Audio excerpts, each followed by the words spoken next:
one of the trends I'm seeing more and more in containers, and actually I'm going to call this a personal trend also, is I'm relying less on flower power in containers and more on foliage power in containers. And by that I mean flowers come and go, but the bright, bold patterns, colors, textures of the foliage, that remains throughout the entire growing season. And that's where I think some perennial plants with great foliage deserve planting in a container just as much as annual plants with foliage power deserve being planted in a container. With spring finally arriving, the home landscape and garden are starting to take center stage. In addition to routine lawn care, many homeowners will be adding trees, plants, and shrubs to their landscape, as well as deciding what goes into this year's garden. On today's Sound Living, spring landscape maintenance. Sound Living is a weekly public affairs program produced by Research and Extension at Kansas State University. I'm Jeff Wichman.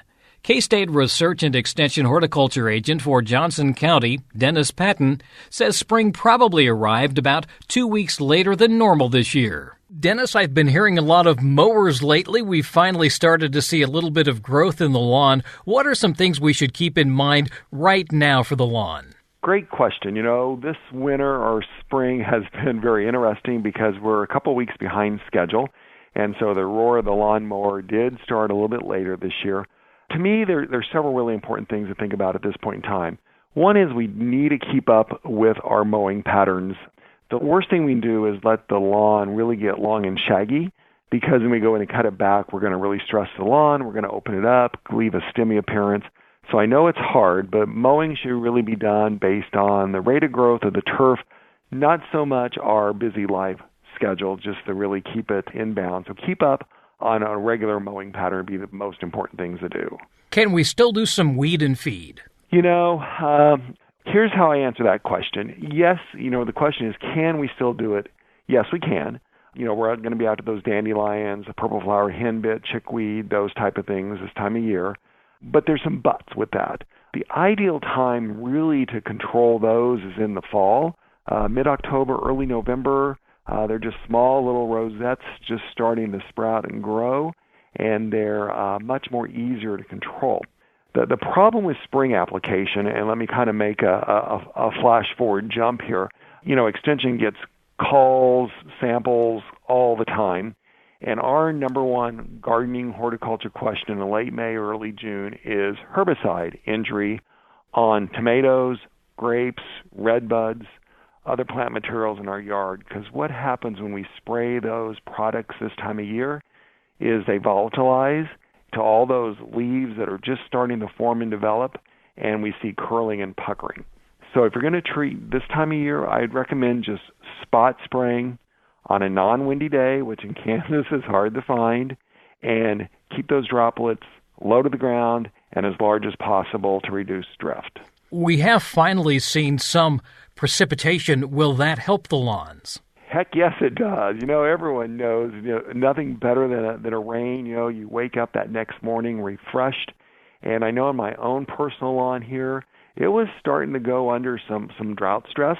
And then we got about a half an inch of rain or so. And oh my gosh, overnight it just seemed to be 3 shades greener, brighter, and did also start to see that little bit of uptake. So, we never turn down spring moisture usually when we get it, because come summer, we're probably wanting some of it back. We often think about the lawn being stressed, but very rarely do we think about the trees being stressed, because it takes longer for them to show that stress, but that can also be a concern. This season we're already starting to see the effects of last fall, winter, even actually late summer, fall, winter, that was extremely dry through the vast majority of the state of Kansas. And of course, you only have to take a peek at the drought monitor to see how dire it is in some parts of the state of Kansas.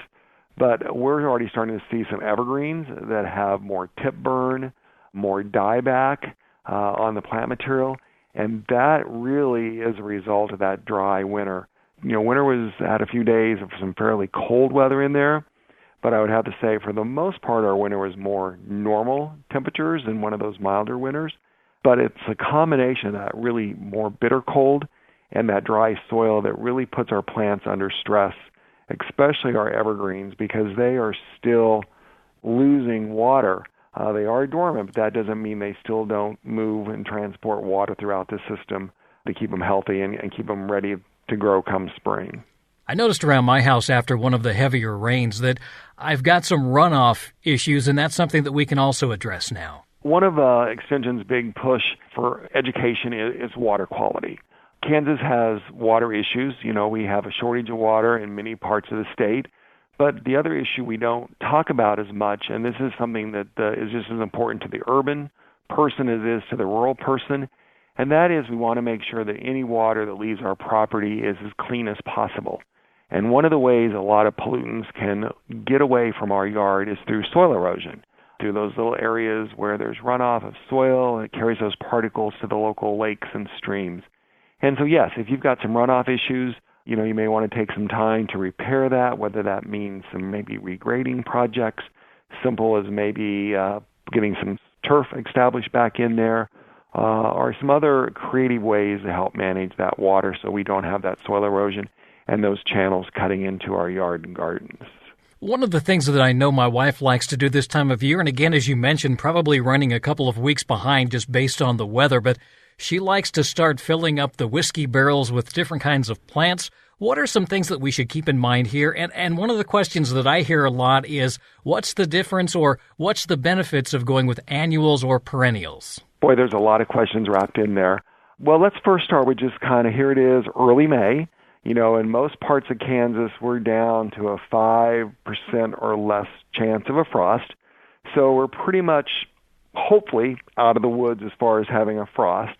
One thing that is a result of this cool March and April period we had is our soil temperatures are not as warm in a normal year. But with the temperatures back in the upper 70s, 80s across much of the state here this week, we are starting to see those soil temperatures jump really rapidly, which, people think about growing tops, but those roots need to be warm so they can grow to support the plant. So bottom line is, especially in container gardens, things like that, it's time to be planted. And then I think another one of your questions was, well, what do you go with, annuals or perennials in those containers? And my take is a little bit of both maybe. There's pros and cons. The pros to annuals are that they will flower, depending on the plant, on and off throughout the entire growing season. The problem with perennials is most of them only flower for a short period of time, so you may only have blooms for 2 to 4 weeks. But one of the trends I'm seeing more and more in containers, and actually I'm going to call this a personal trend also, is I'm relying less on flower power in containers and more on foliage power in containers. And by that I mean flowers come and go, but the bright, bold patterns, colors, textures of the foliage, that remains throughout the entire growing season. And that's where I think some perennial plants with great foliage deserve planting in a container just as much as annual plants with foliage power deserve being planted in a container. So it's a little twist on the old container garden, but relying more on the color that come from the foliage, not from the flowers, but who can't resist throwing a few flowers in there also? Well, then we also have to think about how we arrange these in the landscape, because a lot of times you go past a house and you see everything is planted in a perfectly straight line, and I'm assuming that's a no-no. When it comes to in-ground beds, you kind of have to look at the curvature of your property and your bed.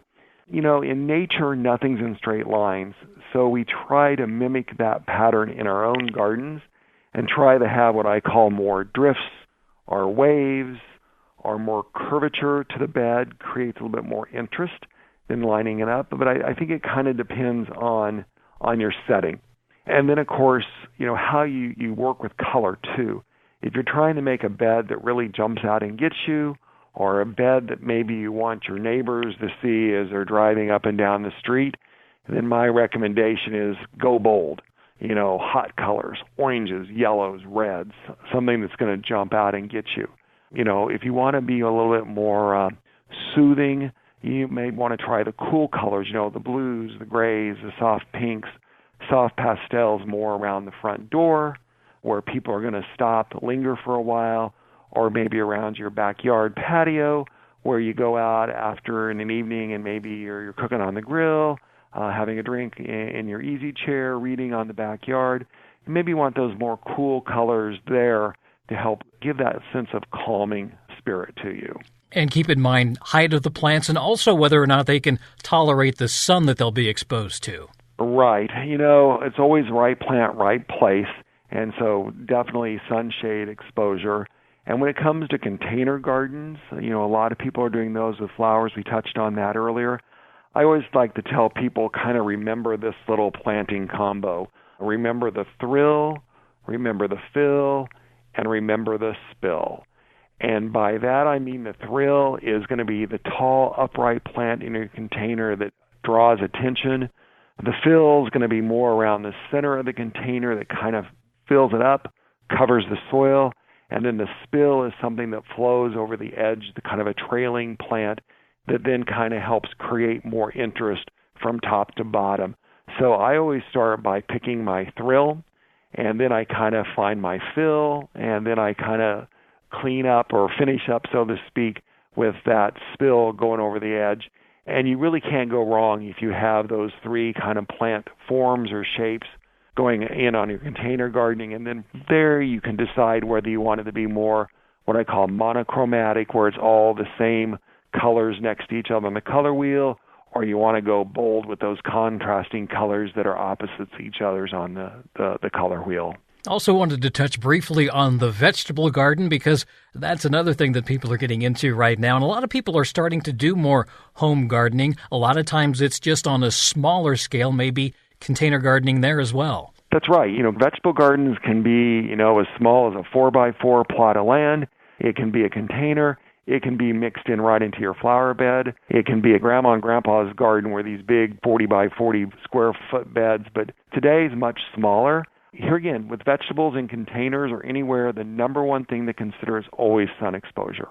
The vast majority of our vegetables, especially the tomatoes and peppers that everyone loves to grow, they're going to need 6 hours or more sunlight a day. And that same thing holds true if it's a container garden. You're going to need that amount of sun. And then, of course, in a container with vegetables, the bigger the plant grows, the bigger the container you need to be. So if you want to grow that lush slicing tomato, you mentioned the half whiskey barrel earlier. I usually say the smallest for a big slicing tomato is maybe 10 gallons, that size. If you go smaller, like a pepper plant or a patio tomato, then that 5-gallon bucket with proper drainage is going to be a great size to do some vegetable plantings in containers. Do we need to do a soil test? Good gardening always starts with a soil test.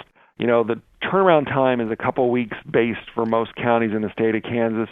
So if you can't get one done yet this spring, go ahead and plant. Most of our vegetables are pretty forgiving on soil pH, nutritional value, but they get one taken this summer, and then this fall you can go in and make all the changes, and then you're off and going for spring, 2019. And it's always nice if you can time it so that you have different vegetables at different times. That's correct. There's only so much of a produce you can use at one time. So sometimes planting a little bit over a period of time, maybe every week, 10 days, then will give you a nice longer harvest season. Like, the poster child for that is radishes. You can't use a bunch of radishes at once. So you maybe plant a 3-4 foot row every week for 3 or 4 weeks, and then you got radishes over a month or longer period of time. And as you mentioned, Dennis, you get a lot of questions at the Extension office, but there's a lot of materials, a lot of publications on horticulture, lawn and gardening. That's right. K-State Extension has a plethora of information, and for vegetable gardening,